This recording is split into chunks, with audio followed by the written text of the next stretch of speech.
number of seats in the Senate going up sharply. Gentlemen. Garrick, I was just looking, even if the Republicans don't get numerical control, the philosophical cast of the Senate will be considerably different. McGovern, By, Culver, and Church, all liberal, replaced by Abner, Quayle, Grassley, and Sims, all very conservative. Certainly conservative. Senate. So we're going to have a much more conservative nation's capital and outlook on a lot of the federal programs. The other factor being that liberal senators who were not even up this year will have read the election returns. And you're going to have a conservative Senate whether Republicans win control of it or not. If they win control, of course, Howard Baker, who turned down the vice presidency, maybe with the then faint hope that he might become majority leader, which is a better job than vice president, much better job than vice president, may now achieve his longtime ambition, Howard Baker, as majority leader. He'd love it. He would just love it. There have been a lot of curious things about this evening, but one of them is that going into the election, we didn't know whether there would be any coattails, to say nothing of shirt tails. But it looks like now there may be as well. Well, there may be, but again, I remind you that the Conservative Political Action Committee was helping whatever coattails there may have been. I don't see the difference. You see, Reagan is now leading Carter 50% to 43% of the vote, and I'm not certain in my own mind that that is pulling a lot of people in. We will know later, but right now I don't want to make that assumption. Okay. I mean, I'm just. No, I understand. I think that that's what we were talking about earlier, about the difference between a popular vote and an electoral vote, among other things. But the fact is that in those states that we have been talking about tonight, there certainly is a hardening of the conservative attitudes out west in Idaho, in Iowa, in South Dakota. Where else? Perhaps in New York State. Alphonse D'Amato, the conservative Republican candidate there. Not even little known, unheard of about a year ago. Absolutely just a right. Long Island Township supervisor. Of Hampstead. I've never been sure how much of a coattail, shirt-tail force there was anyway. In this case, a great number, several in any case, liberal Democratic senators have been defeated by Republicans. How much did Reagan have to do with that? Who knows? Or we'll ever know. Well, could I just add that it seems to me there may be a case for less coattail effect now, because Culver, By, McGovern, and Church all spent a lot of money on their own advertising campaigns. They're highly visible. They've got media experts helping them. And it isn't just, well, because I want to vote for President Roosevelt, I'll vote the straight Democratic line and I'll vote for Senator whatever his name is. I think these are highly individualized races now. And these people are well known in their states. Culver is a famous figure in Iowa. Certainly. And people would vote for him or against him on the basis of their thoughts about him, I think. And about the country, David, as you pointed out. Right. Yes. So it's going to be a conservative Senate, which means it's going, and with a Reagan in the White House, it's going to be a conservative U.S. government. All right, we're going to call another state for Ronald Reagan. Okay. Not surprisingly, it's a big one. It's his home state, California, 45 electoral votes. Ronald Reagan picks up his home state of California. He has never lost a race there. And we fill in that big chunk of the map, once again with blue, now solid blue practically, all the way from the Mississippi River westward, leaving only Oregon, Washington, and Arkansas, as you can see. Beginning to look like a suburban swimming pool over there. Well, and even in the East, Sherman Oaks, I'd say, probably. even in the East, Reagan is ahead of Well, go ahead and have a look at this. We just want to show you the electoral vote. Ronald Reagan pushing hard at 400 electoral votes. No one was saying that just a couple of days ago. Jimmy Carter stuck on 35. There are fewer and fewer states to come in. Ronald Reagan, as we said early in the evening, locking up a big chunk of Jimmy Carter territory, or what was thought to be Jimmy Carter territory. The lead now is just overwhelming. It's almost beyond description at this point. No one expected that map to fill in quite that way until the closing hours, I think, of this election. You know, on the map, we still have New York undecided, uncalled, unprojected. 46% of the precincts are in New York, and Ronald Reagan is ahead a little bit. He's even with Carter in the state of Maine. He's a little bit ahead in Maryland. That's still too close for us to make projection. And even in North Carolina.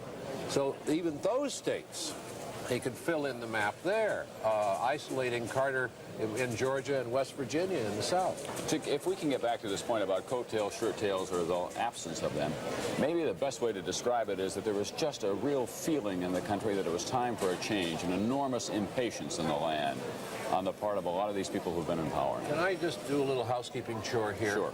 we are going to let the local stations show you some of the local news, which includes your own local races now. And we are, if Ronald Reagan appears, we'll have that. But in any case, on some of you now will be able to see your local news. We'll be back.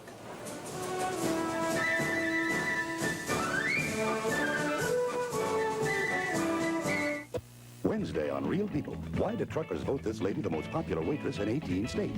And meet a woman whose films are for the birds. Then, Alcatraz, the whole shocking story.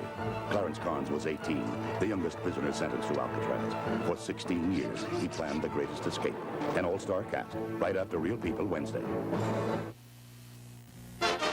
Introducing the checking account of the future from First Alabama Bank. It will do everything your personal checking account does today, and something it has never done before. Pay you interest, as long as you maintain the required minimum balance. The checking account of the future. It isn't for everyone, but it could be just right for you. Ask your First Alabama professional banker for complete details, because starting January 1st, the future is now at First Alabama. Klein & Son Jewelers invites you to discover through our diamond scope the beauty of unset diamonds, to study the brilliance, clarity, and precision cuts in each of our carefully selected stones, the magnificent facets of emerald cuts, marquise, pear-shaped, or brilliant cuts. Study them and select your own personal diamond. And for the diamond of your choice, we have a stunning collection of settings. Fine diamonds from Klein & Son Jewelers, a member of the American Gem Society. Now you can carry your money with you, even before you sell your home. Get your Equity Advance Card, exclusively from Louder Realty, Better Homes and Gardens. This is WSFA, TV 12, Montgomery. From Alabama's News Center, complete Decision 80 election coverage continues with this special edition of the WSFA TV News 10 o'clock report.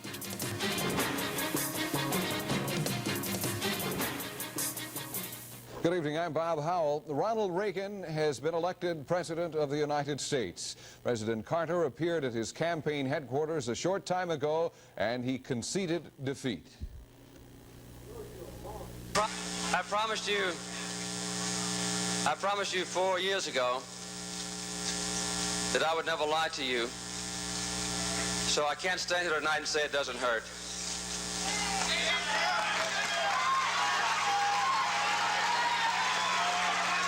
The people of the United States have made their choice, and of course I accept that decision. But I have to admit, not with the same enthusiasm that I accepted the decision 4 years ago.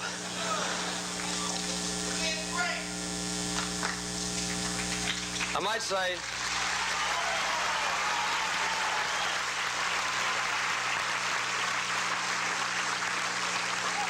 I have a deep appreciation of the system, however, that lets people make the free choice about who will lead them for the next 4 years. About an hour ago, I called Governor Reagan in California, and I told him that I congratulated him for a fine victory. I look forward to working closely with him during the next few weeks. We'll have a very fine transition period. I told him I wanted the best one in history, and I then sent him this telegram, and I'll read it to you. It's now apparent that the American people have chosen you as the next president. I congratulate you and pledge to you our fullest support and cooperation in bringing about an orderly transition of government in the weeks ahead. My best wishes are with you and your family as you undertake the responsibilities that lie before you, and I signed it, Jimmy Carter. Jimmy Carter's concession speech this evening. Let's take a look now at some of the returns statewide as we have them until now to see exactly how Alabama is voting.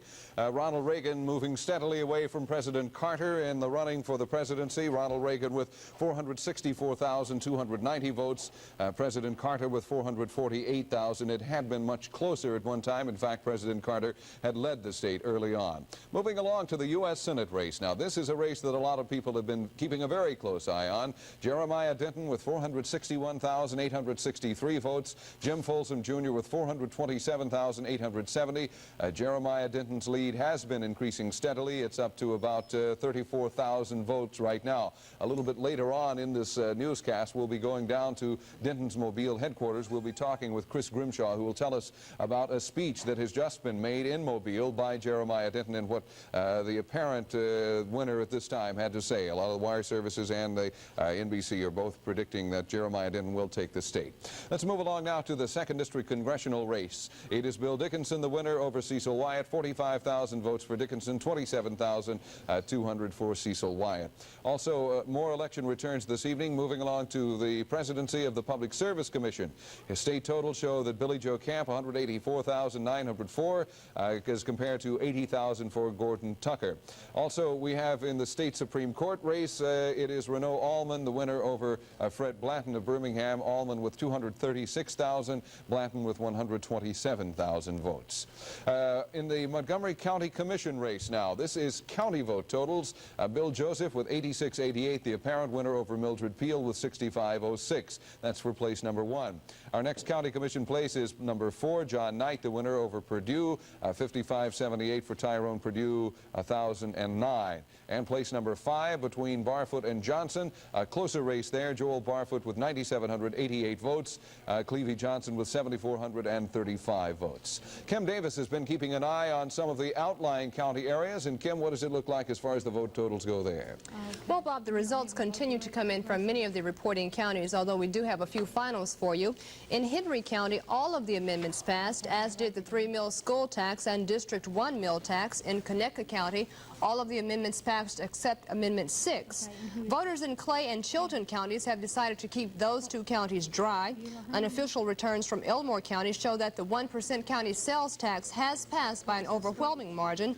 That tax is expected to bring in about $800,000. And one interesting note, former Governor George C. Wallace received 1 vote for President of the United States. That vote came as an absentee write-in candidate, and that lone vote came from someone in Hale County. Bob? Thanks very much, Kim. As we said, Chris Grimshaw is in Mobile right now. We have a phone conversation with Chris. And Chris, you've just heard Jeremiah Denton speaking, and I'm sure it had to be an exciting moment for all of the people in Mobile who've been working very hard for the Admiral. Yes, it was, Bob. It's been very optimistic down here, and the reaction to Admiral Denton coming into the campaign area was rousingly he was given a very large applause, and there was a lot of optimism about his coming down, but there was no victory speech on the part of Admiral Denton. There were some optimistic remarks in which he was appreciatory of what he called the labor vote and the large turnout, and of course of the hard work of his campaign workers, but there was no victory in his speech in which he declared himself the winner. He did mention that he had received congratulatory calls from Vice President Bush, Vice President-elect George Bush, as well as Admiral Thomas Moore, Senator Howard Baker of Tennessee, as well as one other individual, Bobby James, the wife of Governor James, who, by the way, contributed $1,000 to his campaign, although her husband is a Democrat. Throughout the evening, there have been projections by a number of the wire services and networks concerning Denton's victory in here, with all 3 networks and both wire services projecting him a winner in this area. The call from George Bush came at 8:45 when they were both congratulating one another on victories, and within minutes, President Carter conceded his loss in the presidential race. Denton has been spending the evening in his suite with his family, with aides, watching the returns on television and eating dinner in the privacy of their room. The Republican sweep of Reagan and Bush across Alabama has probably helped Denton, although he wasn't necessarily counting on it, and the mood has been very positive throughout the race, with the vote returns about to be coming in and becoming more complete as time goes on. The 2 aspects that Kelly Jones, the media liaison for the Denton campaign, has based as reasons for a larger than expected victory were Admiral Denton's position on moral issues and his integrity as a war hero, as a POW as well, and the Bales remark, the Democratic Party chairman, who made a remark concerning Denton being captured during the Vietnam War. Both of those issues, they say, helped Denton in this race. Denton says when he is sure, he'll be back down. Chris Grimshaw, WSFA TV in Mobile. Thanks, Chris. I appreciate that very much. We'll be looking forward to hearing more from you from Opie a little later on. New vote totals that have just come in the race between Jim Folsom Jr. and Jeremiah Denton show now that with 71% of the vote counted, only 1 percentage point now separates Jeremiah Denton and Jim Folsom Jr. 1 percentage point and about 21,000 votes. Actually, we have an update from the figures that you're seeing right there. I beg your pardon. That is the correct figure there. We're talking about 32,000, and there is a wider percentage spread there, approximately 32 to 33,000 votes separating the two candidates, Denton and Folsom. And speaking of Jim Folsom Jr., we have not heard from the candidates so far. Dan Black is standing by at the Folsom headquarters for a live report, and Dan, I'm sure that a lot of people are waiting to hear what Jim Folsom has to say. That's right, Bob. Mr. Folsom still has not arrived here at his headquarters. Most everyone is still very optimistic here, and one of the persons that is one of the supporters who has been a big asset to the Folsom campaign is the Folsom treasurer, Mr. John Guthrie. Mr. Guthrie. Mr. Guthrie. Mr. Guthrie is the father-in-law of the candidate and also the treasurer of the Folsom campaign. Mr. Guthrie, you're still very optimistic that the Folsom campaign is still very much alive. We have 16 counties out, and we feel like that we have a good lead in those counties, and when they're counted, we'll concede if we're concede either way. And I think we're going to be the winners when the 16 counties come in. That's the way we feel. Have you talked with Jim within the past hour or so? No, I haven't. Thank you very much. Mr. John Guthrie, the father-in-law of the Folsom, of Jim Folsom Jr., and also the treasurer for the Folsom campaign. Once again, Bob, we're anticipating Mr. Folsom's arrival here at any time. Thanks very much, Dan Black at the Folsom headquarters. And again, I was in error when I said there's only 1 percentage point separating the two. There are 3 percentage points. And again, the totals, as we said, with 70% in, it's 51-48 with Denton still out front. George Mitchell is at the Democratic headquarters now. And George, things over there are how? Well, Bob, it's not as somber here now as it was a few hours ago, but no one really expected the end to come so soon in the presidential race. After the president's defeat, a glimmer of hope appeared to have remained for Jim Folsom's bid for the U.S. Senate, but that soon was dashed. Most Democrats do concede they have been beaten, and beaten badly in many areas. The only point of excitement tonight came when President Carter appeared on TV, but that too quickly developed into a mood of sadness as Mr. Carter then conceded defeat. The Democrats have been criticized, but now some say it's their turn to go on the offensive instead of defending some of the things which they say occurred because of things that happened under circumstances of the day. Reporting from the Montgomery County Democratic headquarters, George Mitchell, WSFA TV News. Thanks, George. And I'm sure that a lot of people felt the same way that the Democrats did, that they had no idea that by 7:15 at night, we would be seeing a prediction and a projection of a winner in the presidential race. Lisa Nielsen is with the Republicans tonight, and I'm sure the situation, Lisa, has got to be a lot different on the Republican side of town.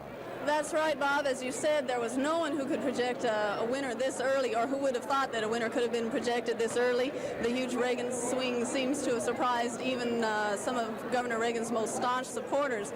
But here is Dick Compton, who's the chairman of the 2nd Congressional District Republican Party. And as early as this afternoon, you were saying that Reagan would take Alabama and indeed the country. What did you know that the pollsters didn't know? Well, I was basing my information on what Mayor Farmer had told me last Wednesday night, along with the surveys that we had from all over the state. I didn't know it was going to be quite as good as it was, but we did have the feeling that we'd win. Mayor Farmer, who also is a very staunch Reagan supporter, is here today. And Mayor, you said earlier that this represents something of a referendum since you came out for Reagan, and the City Council President Willie Peake here in Montgomery came out for President Carter. Tell me what you meant by that. Well, certainly I want to thank all the hard-working people who worked for and voted for the Reagan, Denton, Dickinson ticket, because it was a tremendous team effort. But I felt like it was a referendum, in a sense, when the council president came out the other way. And I just think it's great that the people of Montgomery spoke, that they're tired of government being on their backs. They're tired of this business of Jimmy Carter's weakness and vacillation and non-leadership. And I think the people across this state and certainly in this city and across this nation, have now spoken that that's not what they want. Are you saying that that also says something about your administration here in Montgomery? Well, I certainly hope so, because I put it all on the line. I could not have been stronger. I couldn't have worked harder or done any more or been more committed in any way possible to this election than if I'd been running myself, because I said at the beginning that I believed my country was in danger, and I was going to do whatever it took, no matter what the consequences. Thank you, Mayor, and thank you, Dick Compton. As you can see, there's still plenty of Republicans around here. I think they expected to be here a lot longer waiting for the returns, but even though the returns are in, it seems that the celebration is going on. Live from the Downtowner, this is Lisa Nielsen, WSFA TV News. Thanks so much, Lisa. And Bob Ingram, we have been taking a look at a very interesting congressional race in Birmingham in the 6th District. What do you see there? Well, not early returns. So we're talking about the Birmingham district, where the incumbent John Buchanan lost to Albert Lee Smith in the Republican primary. A mild upset there. But now Mr. Pete Clifford, the Democratic nominee, a city council member in Birmingham, is leading with 63% of the vote counted. Mr. Clifford is leading with 25,000 votes to only 18,000 for Albert Lee Smith. This has to be a surprise, and Mr. Clifford, incidentally, was the only candidate for the Democratic nomination. The Democrats didn't think they had a chance, and now he apparently is going to be the next congressman, and will be the only new one, apparently, this time. Give us a quick rundown on the amendments. You were glancing over those also. Of course, only a few votes have been counted, but in every case, all amendments at this moment are leading substantially statewide. 1 through 7, the 3 statewide amendments, as well as the 4 local amendments, are all passing by a very comfortable margin on very early returns. All right, thank you, Bob. We'll be back with more on tonight's Decision 80, the Alabama vote. The Iranians celebrate the anniversary of the hostage takeover.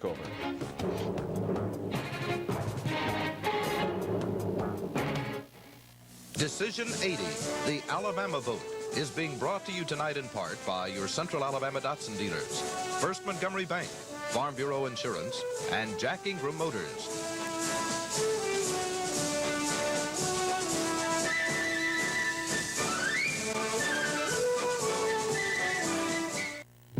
Elegant stoneware. You'll find it at Union Bank. All you have to do for elegant stoneware is deposit $50 in a new or existing savings account, or open a checking account with $100 or more. Your first and 8th place settings are free. Union Bank sets a beautiful table with stoneware, spring flower, and desert sand. Stoneware from Union Bank. It's what all the best dressed tables wear. You hear a lot these days about imported cars and about imported oil, but this recent survey proves that if every car in America got the same fuel economy as Datsun, we wouldn't have to buy any oil from OPEC. Jack Ingram Motors has 19 models that will hit OPEC where it hurts, and every Datsun we sell has standard features that other cars offer only as expensive options. Jack Ingram Motors and Datsun. What a beautiful way to fight OPEC and inflation. Jim Bishop invites you into the world of cabinets. Kitchen cabinets, bathroom cabinets, bookcases, all custom manufactured in a dazzling variety of styles, finishes, and accessories. Whether you're building a new home or remodeling, visit Jim Bishop's 10 Kitchen Showroom, where professionals will give you all the help you need, from planning to selection to complete installation anywhere in Alabama. Remember, Jim Bishop makes fine cabinets affordable. Jim Bishop Cabinets, Bell Road near the Troy Highway, Montgomery. Gina Gregory's in with the non-political views tonight. Gina? Thanks, Bob. Despite today's election, complicated diplomatic maneuvers are continuing to gain freedom for the American hostages in Iran. Today, the Algerian ambassador brought the State Department a message from Iran. The message indicated that Iran is dissatisfied with Washington's initial response to Iran's 4 release demands. Tehran is requesting a second American response through the mass media. The American reaction was cautious, and Secretary of State Muskie seemed unsure of how to react. Entirely sure when we will get into the kind of exchanges that can be productive and achieve agreement. It was just 1 year ago today that Iran demonstrators seized the American embassy and captured the hostages. Today, almost 1 million Iranians celebrated that event. They marched on the embassy shouting, "Death to Carter, death to Reagan, death to Americans." It was the biggest demonstration since the embassy takeover. Armed Revolutionary Guards also marched on the embassy. The crowd swarmed onto the embassy ground. There they heard speeches by militant leaders. The main building was heavily barricaded, but there was no sign of any of the hostages. As judged by the community, the Westinghouse fuel fabrication plant in Columbia, South Carolina is a welcomed part of the city, even though it produces slightly radioactive uranium pellets used in nuclear reactors. With such a planned plant for Prattville, Chris Grimshaw got the reactions of various Columbia officials for the second segment of this 5-part series. The Westinghouse fabrication plant in South Carolina has been called one of the safest, cleanest plants in that area. Joe Gilliland of the Nuclear Regulatory Commission's regional office in Atlanta calls the Columbia plant a quite safe operation with a pretty good record. Gilliland says the Columbia plant has been inspected 21 times this year. On 6 occasions, the plant was found to have problems, but all were what the NRC calls procedural errors, paperwork deficiencies, or record keeping. But each infraction was at the lowest level of severity. Gilliland says the Columbia plant has never been fined for dangers involving radioactive exposures.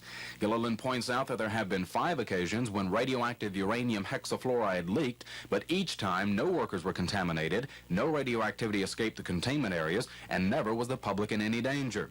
Westinghouse officials point out that all of the safety mechanisms worked more efficiently than the NRC guidelines required. Local Columbia authorities are impressed with the Westinghouse record. Hayward Sheely of the South Carolina Radiological Health Division of the State Department of Health. Have you had any problems with Westinghouse? No, we have not. In fact, I would say that Westinghouse is one of the cleanest operating plants we have in South Carolina. The Columbia Fabrication Plant has been awarded South Carolina's first ever Governor's Distinguished Service Award, as well as at least a dozen other safety awards from business and environmental groups over the last several years. B.B. Cole of the Industrial Development Commission for Greater Columbia says he's never received a complaint about the plant. Cole says the plant has fulfilled its promise of hiring local workers. But when you consider a plant that employs certainly 1,000 local people, and a plant that has invested millions of dollars, certainly you can see that it's broadened the tax base and has had a tremendous impact by the employment of that number of people. And it's those economic benefits that are particularly appealing to officials in Prattville. Chris Grimshaw, WSFA TV News.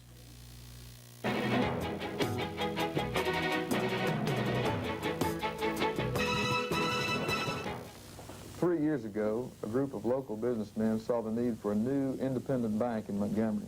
With 400 local investors and the largest capital base ever for a new bank in this area, First Montgomery Bank opened its doors in June of 1979. We've become one of the fastest growing and most progressive new banks in the state.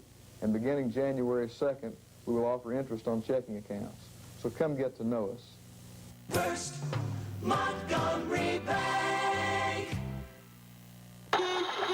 Some manufacturers are now trying to build a world car. At Datsun, we've been building them for 4 decades. 40 years experience in perfecting quality and fuel economy. Our front-wheel drives deliver better fuel economy and are priced hundreds less than Escort, Omni, and VW Rapid. And remember, the important thing about our world cars, they're a world apart in quality. See the front-wheel drives at your Central Alabama Datsun dealers now. Gayfer's Pre-Veterans Day sale is your chance to jump the gun on holiday savings and get ladies' acrylic sweaters for a low $8.99 and ladies' wool blend skirts for just $24.99. Long-sleeve junior blouses are Pre-Veterans Day sale priced at $16.99 and fashionable chino prep pants for juniors are now only $13.99. Also get big savings on juniors' lightweight sweaters. They're only $8.99. Hurry to Gayfer's Pre-Veterans Day sale now.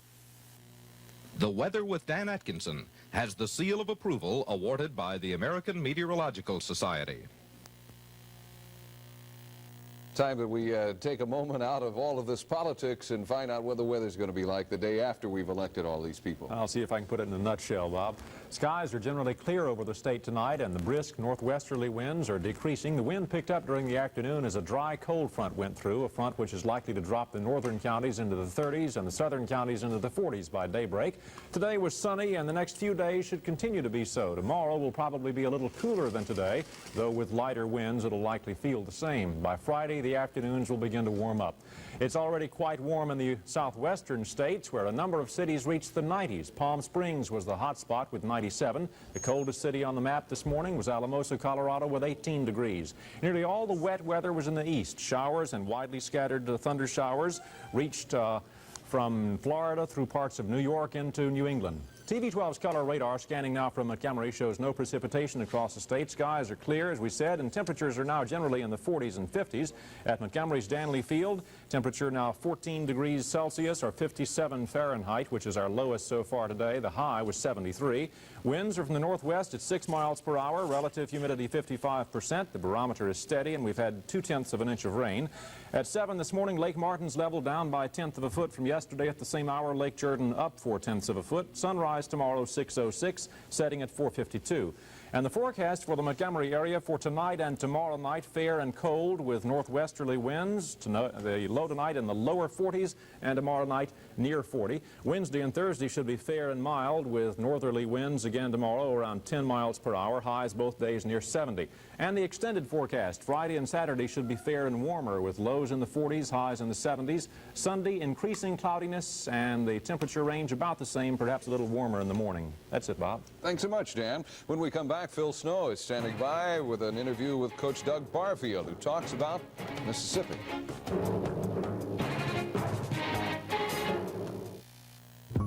It's a beautiful table. It's stoneware from Union Bank. When you deposit $50 or more in a new or existing savings account, $100 or more in a new checking account, you get a place setting free. And the rest? Deposit $25 or more to your checking or savings account to purchase additional pieces. And your 8th place setting is free. I like the patterns. Spring flower and desert sand. Stoneware from Union Bank. It's what all the best dressed tables wear. Town & Country Interiors presents Pan Asian by Henry Dunn. This unique Oriental collection, in keeping with the tradition of the Far East, adds distinct interest and dimension to a total concept of any room. Town & Country Interiors can create a certain aura of the mysterious East, a mood of quiet elegance and serenity, echoes of ancient Oriental cultures, delicate and refined. From Town & Country Interiors, 1955 Eastern Bypass. At Farm Bureau, we give you more coverage for less. That's our policy. Auto insurance, for example. When you cover your car with Farm Bureau, your insurance costs less. You get complete quality coverage and service. We have over 150 service centers to give you prompt, fair claim service. Wherever you go, in Alabama or across the country, drive safely and bring your Farm Bureau policy along for the ride. For auto insurance, for all insurance. More coverage for less. At Farm Bureau, that's our policy. The way a lot of Americans select a real estate person is shocking. They take a chance that a friend of a friend or a neighbor's cousin who dabbles in real estate will do the job. Look, that home of yours is probably the most important investment you've ever made. There's just too much of your money involved to leave it to chance. Don't guess on a real estate firm. Select. It may be hard to believe, but Phil Snow has been working all night and has come up with a political sports story tonight. Okay. You probably heard this before. It's been in some of the magazines. Since the Truman years, every time in an election year the National League has won the World Series, a Democrat has been elected to the White House, except this time. So this is the exception to the rule. So what is that, numerology? Whatever you say. Okay. Sports totally unrelated. Auburn's Doug Barfield met newsmen today. He told them Southern Miss, the Tigers' homecoming foe this week, is the best team on Auburn's schedule so far this year. And when we suggested that the Tigers needed a victory, he heartily agreed. You're exactly right. We need a win. I was interested to hear what some of the Pittsburgh Steelers said yesterday. They eked one out 22-20 over Green Bay, a couple of bad snaps. on punts, and Joe Green, who's been playing as long as I can remember, said it doesn't matter. It was a win. We needed a win. It seemed like a month since they'd won one. Well, it seems like that long for us, even though it's been just 2 weeks in a row. But our players need a win. They're working hard and they're giving effort, and we need to make something good happen for us. Southern Miss presents a lot of problems. They have a good offense and a good defense. They certainly do. One of the most versatile offenses that we've faced this year. Their quarterback is a great player. He's the key to it. We'll have to stop him running and passing. Collier's just a fine player.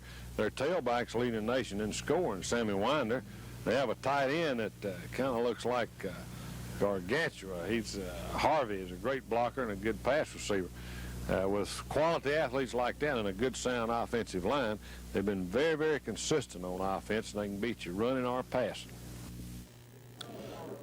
Coaches poll rated Alabama 6th, same as yesterday's AP survey. The Irish of Notre Dame were number 1, Georgia 2nd, Southern Cal 3rd, Florida State 4th, Nebraska 5th, and then Alabama, with Ohio State, Pitt, UCLA, and Penn State rounding out the top 10, essentially the same as the AP poll. This week's turn of events came about with Notre Dame's routine victory over Navy, their 7th win without a loss, making the Irish and Georgia the only 2 unbeaten, untied major teams in the poll. And the other critical factor, Mississippi State's upset of Alabama. Maybe the Tide couldn't quite get serious about State. After all, Alabama routed Southern Miss, a team that routed Mississippi State. This was Alabama's last gasp, trying to score from the 4-yard line at the end of the game. Tyrone Keys knocking the ball away from Don Jacobs, and Mississippi State beginning a celebration that's probably still going on. Another blow to the sport of boxing. The Welch bantamweight Johnny Owen died last night in Los Angeles, 46 days after being knocked out in the ring. Johnny Owen of Wales in the red trunks came to Los Angeles to fight Lupe Pintor for the WBC bantamweight title. The end of that fight came in the 12th round. After being knocked down and taking an 8 count, Owen responded when the referee asked if he was okay. The fight went on, but at 2:35 of that 12th round, Owen was to go down again, and he was unconscious before he hit the canvas and was never to regain consciousness again. The 24-year-old Welsh hero had only lost 1 of his previous 28 fights. He had never been knocked out. Owen was ministered to in the ring for several minutes, then a stretcher was brought in. He was taken to Los Angeles Hospital, where he underwent 2 brain operations in the 8 days following the fight. He remained in a coma until last night, when he died of respiratory complications due to that 46-day coma. Steve Carlton, the big Philadelphia left-hander, is the National League Cy Young Award winner. 3rd time he's taken that honor, joining Sandy Koufax and Tom Seaver as the only 3-time winners of the top award for pitchers. Los Angeles outfielder Dusty Baker officially became a free agent today after negotiations with the Los Angeles Dodgers broke down. Baker says he hopes the Dodgers will exercise their right to select him in next week's re-entry draft, so it must have been a friendly parting. And 2 University of Georgia basketball players, Derek Floyd and Lamar Hurd, have been arrested and charged with theft in a store in Athens, Georgia. Hearing is set for December 3rd on those charges. That's the sports. Thanks, Phil. With all of that aside, I'm sure that with Georgia's ranking, there are a lot of Georgia fans that I know in this town that are really, really celebrating. Looking forward to a game coming up week after next. End up with Alabama in the Sugar Bowl. It would be amazing if they came out with a national championship with Herschel Walker also. We'll talk more about that later. We'll have some late returns coming up in just a moment.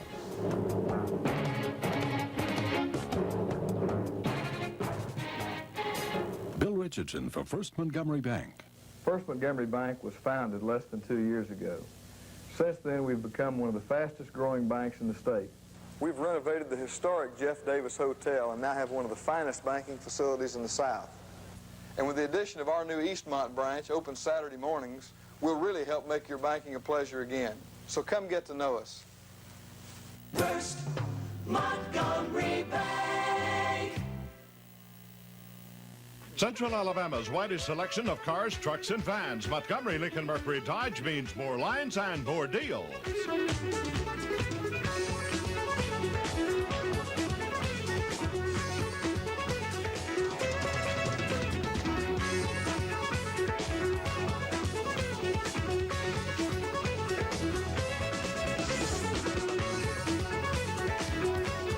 Montgomery Lincoln Mercury Dodge, Central Alabama's uptown and country dealer. Owens Optical, helping you see the good things even better, presents Avant-Garde, the smart look for your eyes. Avant-Garde, trend-setting glasses from Owens Optical with a fit, style, and flair all their own. And Avant-Garde's imported frames are crafted to give you comfort, beauty, and good looks all day long. Come to Owens Optical today for a close look at the smart look for your eyes. Owens Optical and Avant-Garde, helping you see the good things even better. Owens Optical with 3 convenient locations to serve you. You know, it's getting harder and harder to find a full-service jeweler these days, where a bride can find just the right place settings of china, crystal, and sterling flatware, and have a choice of tasteful giftware, too. Now, most jewelers are just diamond stores. At Klein & Son, we not only offer the finest diamonds and gems, but so much more, like these handsomely designed fine timepieces. Special gifts for every occasion from Klein & Son, in Montgomery since 1893, downtown and Eastdale Mall. Election returns in. 77% of the vote counted. Jeremiah Denton now with 528,477. That is 51% of the vote. Jim Folsom Jr. with 488,000. That is roughly 48% of the vote. We're still waiting for Jim Folsom Jr. to make an appearance at his Montgomery headquarters, which should be coming up a little bit later on this evening. Let's take a look now at how the state of Alabama is stacking up in the presidential race this evening to find out how many votes Alabamians have cast for Jimmy Carter and Ronald Reagan. Ronald Reagan with 528,727 votes. Carter with 511,586. And those were the votes that were counted, with approximately 75% of the votes in. Ronald Reagan continuing to expand his lead over President Carter. Now let's take a look at the presidency of the Public Service Commission race, a race that's already been called by the wire services, and as you can see, it looks as though that total will hold. Billy Joe Camp, former press secretary to Governor George Wallace, 317,000 votes. Gordon Tucker, his Republican opponent, with 135,000 votes, and it looks like things are pretty well locked up for Billy Joe Camp, as they were for Bill Dickinson early this evening, and Ronald Reagan apparently nationwide. Again, we will be standing by to go to Jim Folsom's headquarters whenever the candidate does make an appearance there. Right now, let's go back to NBC for more national election coverage.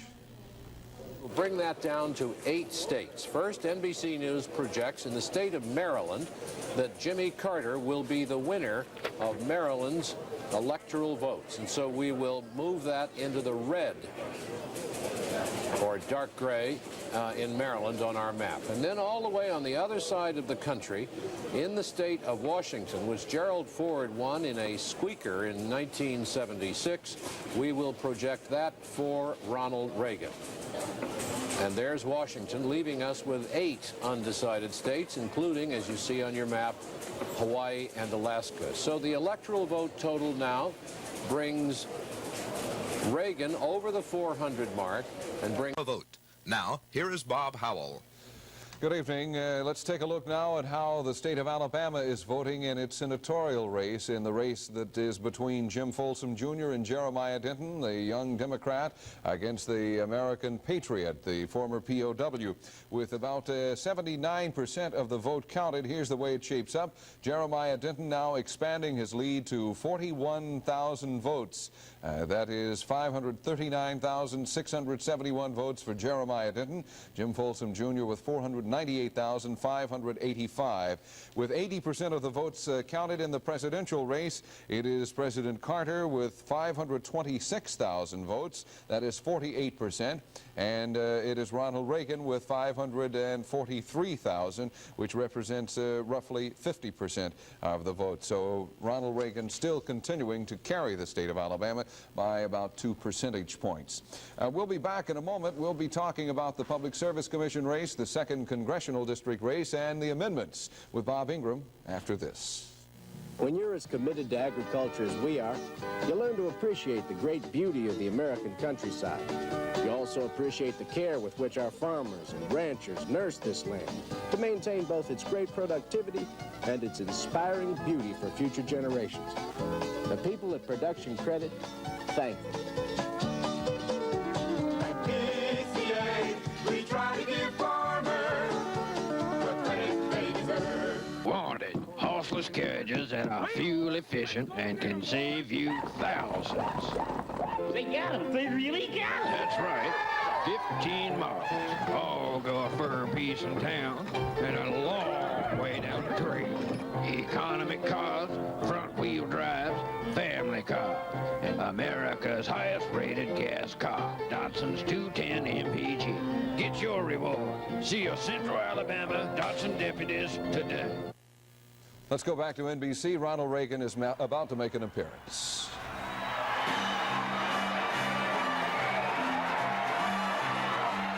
Reagan had eaten dinner with friends, then had come to the hotel, spoken with President Carter on the telephone tonight, and has now come to the victory celebration at the Century Plaza Hotel.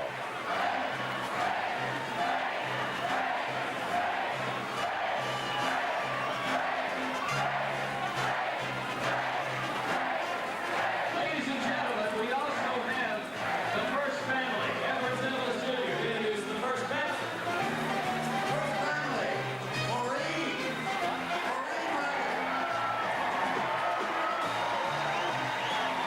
Now coming onto the stage is apparently one of Reagan's daughters, yes? And Colleen and their son Cameron.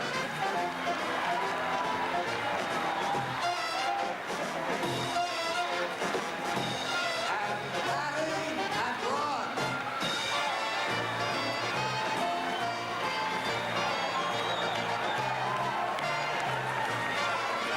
And his brother Donald.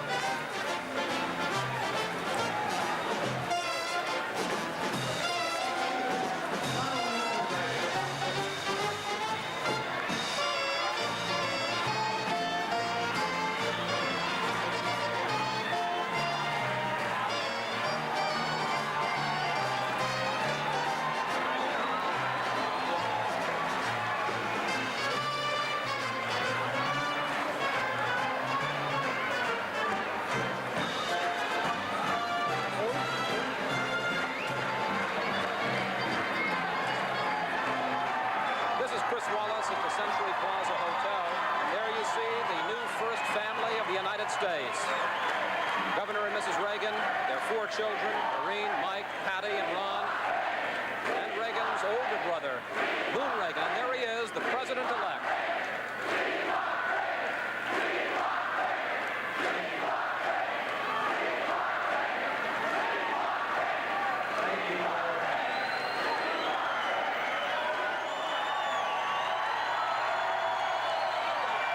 Thank you very much. Thank you. Thanks very much. Thank you. You know, here we are. This is...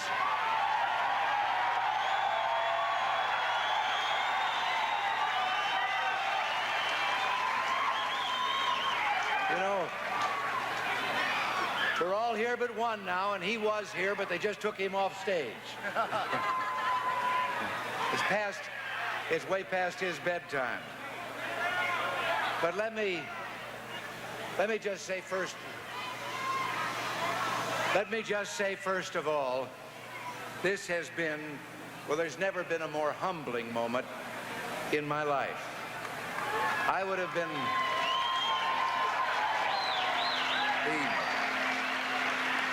not only humbled by the extent of what has happened tonight, even if it had been the cliffhanger that all of us, I think, were expecting, it would have been the same way, but just to have had the support of the people of this country.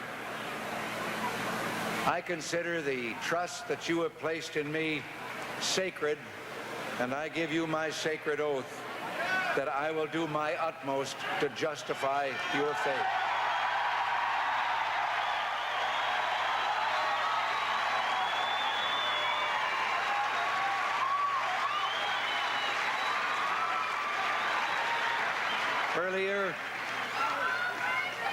Earlier this evening, I spoke on the phone with President Carter.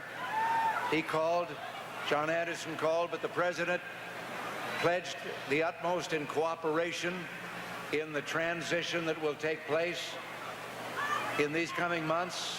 I offered him my own cooperation He graciously said that he wanted this to be the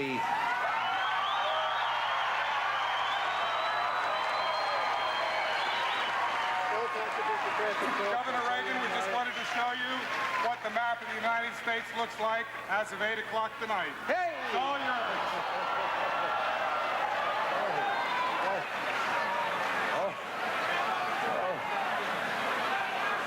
All right. When that began to slide, I thought that maybe the world was going out just as I was getting in. But anyway, as I say, the president was most gracious about this. And now all across America, there are some people that I owe a great debt of thanks to. There they are. They're meeting tonight in our national headquarters in Arlington, Virginia.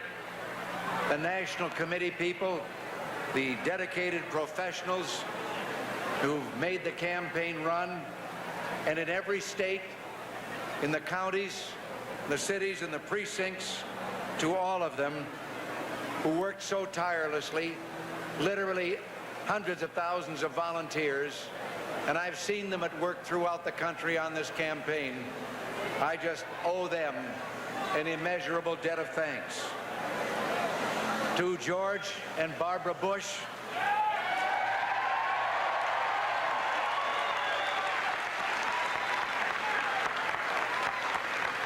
our running mates down in Texas, no one has worked harder than they have. We only crossed paths a few times on this campaign and had to go out of our way to do it because their schedule was so heavy. And I can tell you that we're going to have a true partnership and a true friendship in the White House.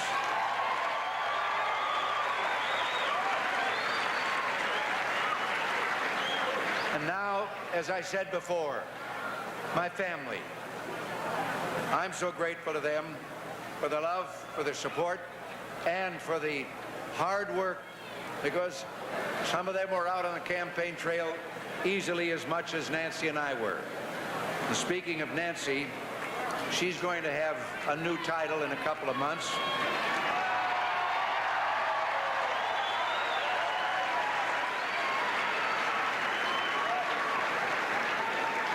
And it isn't really new because she's been the first lady in my life for a long time.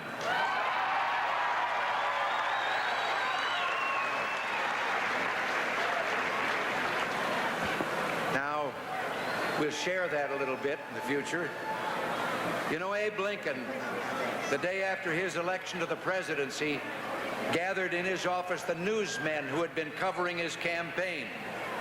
And he said to them, "Well, boys, your troubles are over now. Mine have just begun." I think I know what he meant. Lincoln may have been concerned in the troubled times in which he became president, but I don't think he was afraid. He was ready to confront the problems, the troubles of a still youthful country, determined to seize the historic opportunity to change things. And I am not frightened by what lies ahead, and I don't believe the American people are frightened by what lies ahead.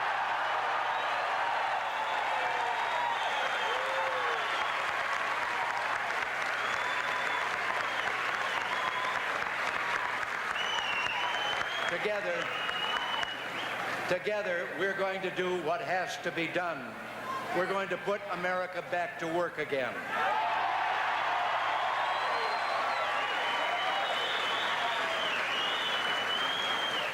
You know, I aim to try and tap that great American spirit that opened up this completely undeveloped continent from coast to coast and made it a great nation, survived several wars, survived a Great Depression, and we'll survive the problems that we face right now.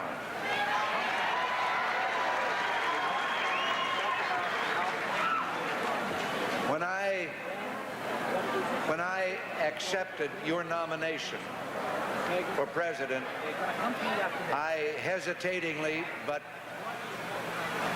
I asked for your prayers at that moment.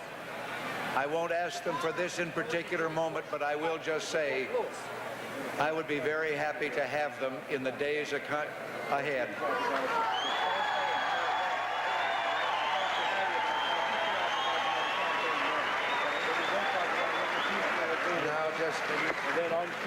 All I can say to all of you is thank you, and thank you for more than just George Bush and myself. Thank you because if the trend continues, we may very well control one house of the Congress for the first time in a quarter of a century.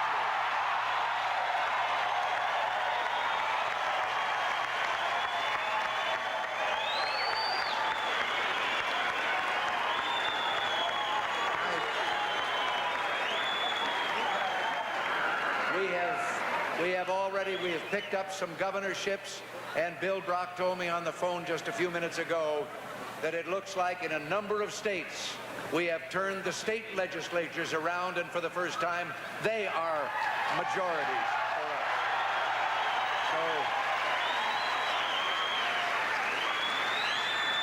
So you did it. I have one message that I have to give before I leave. I've been upstairs on the phone trying to get a hold of two celebrations, two parties that are going on, one in Tampico, Illinois, where I was born, and one in Dixon, Illinois, where I grew up. I've got two hometowns. And finally, we managed to get the radio station in that area, and they told us that they would broadcast my message into the two parties that are going on. So to all of them, thank you too, back there in the hometown. Thank you all. Ladies and gentlemen, President-elect Ronald Reagan.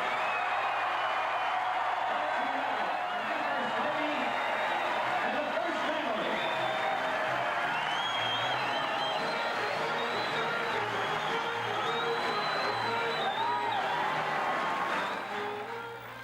The victory celebration for the next President of the United States, Ronald Reagan. We're looking now at more vote totals that are in from the U.S. Senate race here in the state of Alabama, and some interesting developments in that particular race. The vote percentage is about the same, but as you'll notice, Jeremiah Denton's lead has now been decreased somewhat.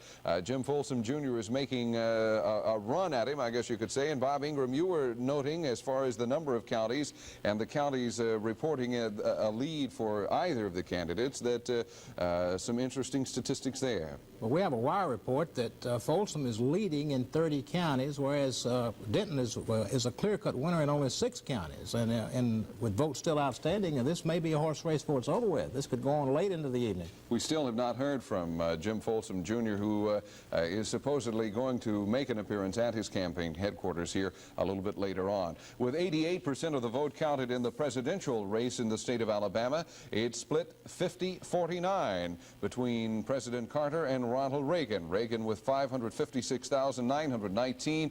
Jimmy Carter, the incumbent, with 546,000, but it's all over. Except the crying for the Democrats, because Ronald Reagan has just made his acceptance speech and his victory speech tonight. We'll be back with more on Decision 80, the Alabama vote, in a moment. Gaffer's Pre-Veterans Day sale is your chance to jump the gun on holiday savings. Hurry to Gaffer's and get men's nylon Royal Night jackets for just $11.99 and men's kimono-style boxed velour robes for $12.99. Men's Brookford all-weather coats are only $49.99 during the Pre-Veterans Day sale. And you'll get tremendous savings on men's vested suits, now a low $99.99. Hurry to Gaffer's Pre-Veterans Day sale and get on the bandwagon for bigger values. Introducing the checking account of the future from First Alabama Bank. It will do everything your personal checking account does today, and something it has never done before. Pay you interest as long as you maintain the required minimum balance. The checking account of the future. It isn't for everyone, but it could be just right for you. Ask your First Alabama professional banker for complete details, because starting January 1st, the future is now at First Alabama.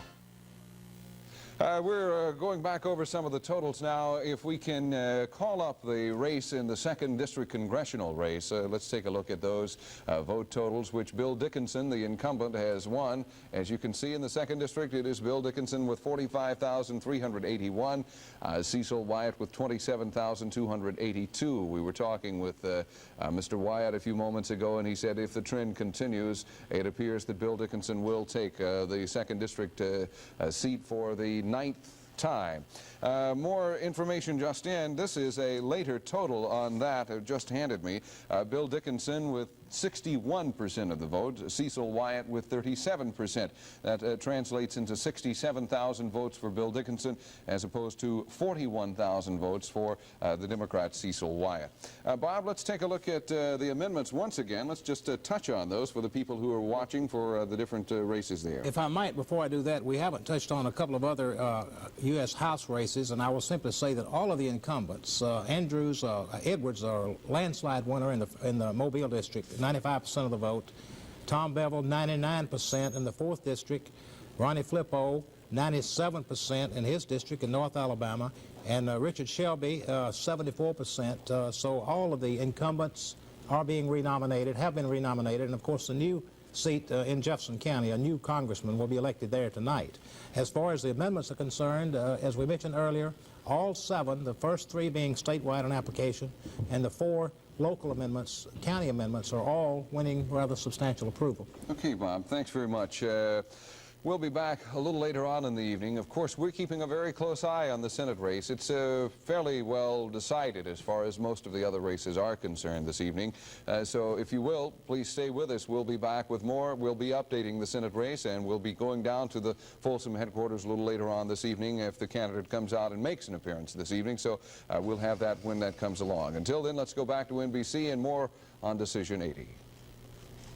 Decision 80, the Alabama vote, is being brought to you tonight in part by Production Credit Association, Klein & Son Jewelers, and Jack Ingram Motors.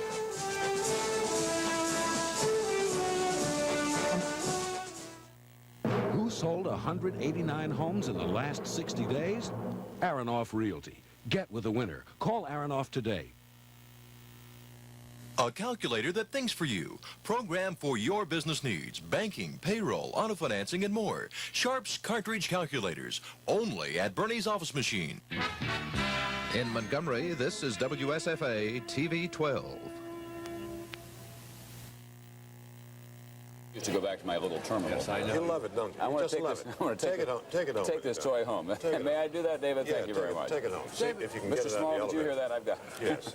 David, I thought that Reagan's acceptance speech was very much like Reagan's campaign. It was sort of easygoing and had a couple of hardline messages in it, but pretty much just a nice, friendly fella. Is that your feeling? Yeah, I did. I thought it was, he sounded vigorous, sounded determined. And, of course, it was a room full of Reagan partisans. But it was interesting. I thought that the loudest applause in the room was when he mentioned George Bush and his wife, and when he said he was not frightened of the problems that we face.